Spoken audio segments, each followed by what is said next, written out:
Very sad. Now, as the globe marks the World Suicide Prevention Day, debate has intensified locally over whether suicide should be treated as a medical condition and not a crime, and hence refer the person to hospital instead of jail. Our reporter Doreen Arange spoke to Jane Ngatia, a counseling psychologist, on the telltale signs for suicidal tendencies and what the patient and those around them ought to do to avert death.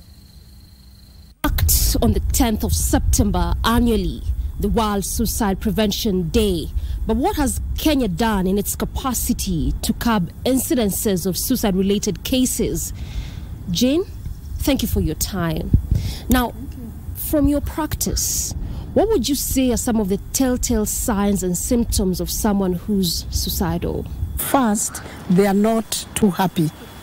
They have probably withdrawn from doing the things that they used to do, like going to work, being, passionate about engaging even in things like watching a program that they loved one time, or even football or exercises, or generally things that they used to enjoy. So their lives, in other words, is not learning as it should. They are not managing themselves as one would be expected to do. So one of the biggest signs is probably that one of withdrawal, and sometimes a willingness to talk about anything, and they are not happy at all. And when someone is not happy, we can always tell. And happiness is different from, just being quiet. Sometimes the person may talk about it. They may say life is hopeless, life is meaningless. That's what they feel. Because a person who is suicidal or has suicide intent will always feel some emptiness. And remember, suicide, the thoughts of suicide do not pain. There is no pain per se, the way we know pain medically. So the person will not complain of pain, and that brings the confusion because someone else who is observing them might think they are just pretending. They just don't want to wake up. They don't want to go to work. They don't want to be engaged. They don't want to talk to anyone. They're just being arrogant. So in most cases, those are the labels that we give to that person. And that's where the confusion begins, because the person knows definitely they are ailing. They are sick. They are unwell. And because this is an area of mental health, it's very difficult even for the person suffering to be able to explain what it is or exactly what they feel. But they'll be using words that probably describe close to what they feel. Which words are this? If a person was depressed for a while, that depression can sink. And once it sinks into the very bottom, the person goes down. And that kind of hopelessness, worthlessness, those are now the things that set in. None of us wants to feel that we are hopeless, that we are helpless, that we can't do things by ourselves. So that becomes quite a crisis. Actually, suicide intent and where suicide has happened is always a crisis to the person before they carried out suicide. And by the way, we don't say they committed suicide, because committing is like the person willingly got into it. As much as it may look like deliberate, because they actually will take their own lives in the unfortunate circumstances.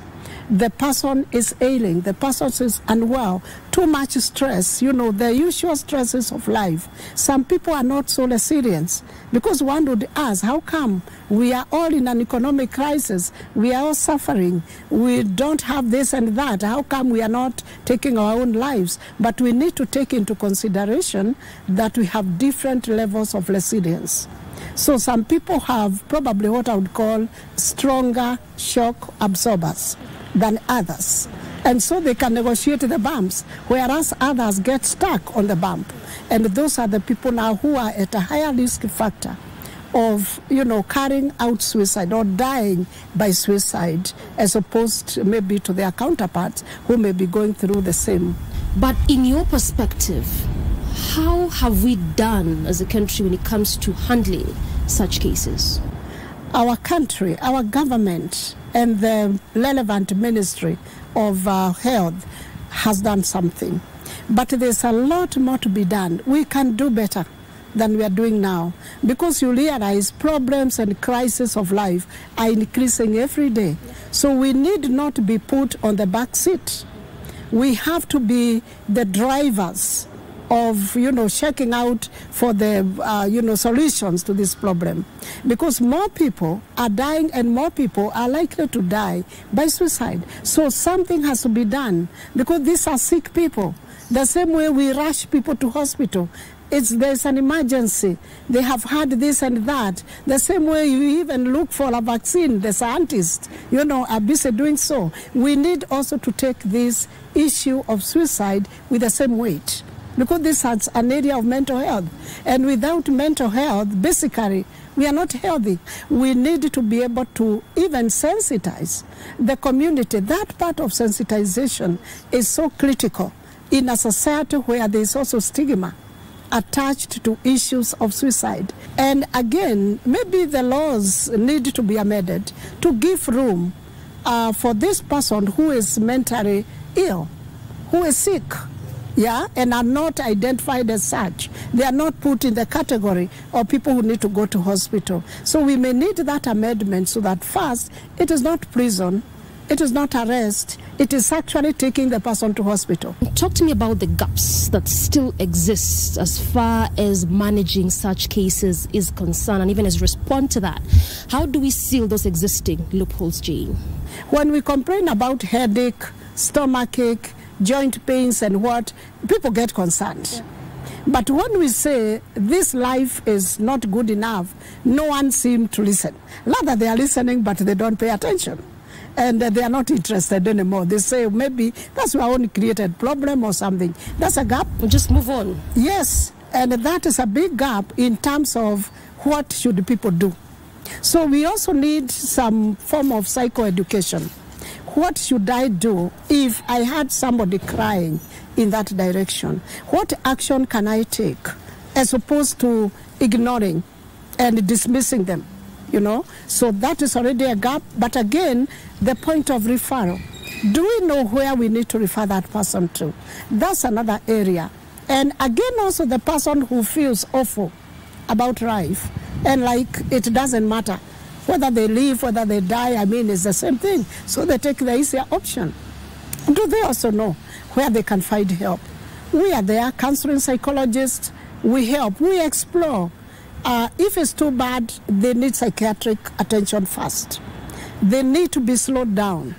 They need to be contained, particularly if the risk factor is so high for them to die by suicide.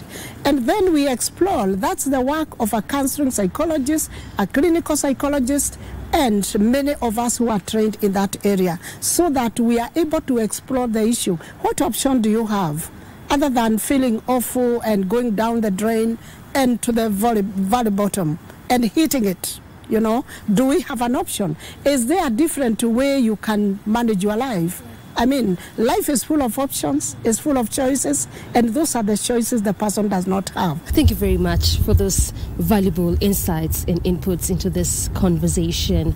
Jane Ngatia, a counseling psychologist, just well outlining for us what we can do as a country to better handle and manage suicide-related cases, even as we mark and the entire globe marks the World Suicide Prevention Day.